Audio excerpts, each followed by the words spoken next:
ఇప్పుడు ఏమీ జరగకుండా ఉంటే, మళ్ళీ రాజ్యాంగాన్ని స్పష్టంగా మార్చకుండా ఉంటే, రాజ్యాంగంలో తొలుత నుంచి ఉన్నదే మొట్టమొదటి నుంచి ఉంది అది వచ్చేసింది. ఏమంటే మొట్టమొదటి నుంచి ఉన్నది జనాభా లెక్కల ప్రకారం నియోజకవర్గాల సంఖ్య రాష్ట్రాలకు నిర్ణయం అవుతుంది. ఆ నిర్ణయం అయినప్పుడు 523 సంఖ్య ఉంది కాబట్టి ప్రస్తుతం నేను ఇందాక చెప్పినట్టుగా 35 స్థానాలు 7 రాష్ట్రాలకు పోతాయి, 34 స్థానాలు 4 రాష్ట్రాలకు కలుస్తాయి. అది అనివార్యం, మన చేతుల్లో లేదు. దానికి జనాభా లెక్కలు ఆధారం కాబట్టి ఇప్పుడు జనాభా లెక్కలు సేకరణ జరుగుతుంది. బహుశా ఇంకొక 7-8 నెలల్లో సంవత్సరంలో జనాభా లెక్కలు వివరాలు వస్తాయి అధికారిక. అది రాగానే ఈ ప్రక్రియ మొదలవుతుంది. పార్లమెంటు ఒక డిలిమిటేషన్ కమిషన్ ఏర్పాటు చేస్తుంది, గతంలో చేసినట్టుగానే కొత్తగా. సంఖ్యని పార్లమెంట్ నిర్ణయిస్తుంది. రాజ్యాంగంలో ఆల్రెడీ ఉంది కాబట్టి దీనిలో కొత్త ఏం లేదు.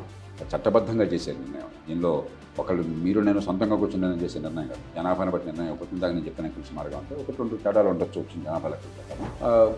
పునర్విభజన కమిషన్ కూర్చొని ఒక సుప్రీంకోర్టు న్యాయమూర్తి, ప్రధాన ఎన్నికల కమిషన్లో జాతీయ స్థాయి ఎన్నికల కమిషన్లో అధ్యక్షుడు సిఈసి కానీ ఒక సభ్యుడు కానీ, ఏ రాష్ట్రానికి ఆ రాష్ట్ర ఎన్నికల కమిషనర్, ఈ ముగ్గురు ఉంటారు. 5 ఎంపీలు 5 ఎమ్మెల్యేలు ఆ పార్టీల బలాబలాన్ని బట్టి అసోసియేట్ సభ్యులు, వాళ్ళకి ఓటు ఉండదు కానీ వాళ్ళు సలహాలు సూచనలు ఇస్తారు, సమాచారం ఇస్తారు. వాళ్ళతో ప్రతి రాష్ట్రంలో కూడా ఈ కమిటీ కూర్చుని విభజన చేస్తుంది.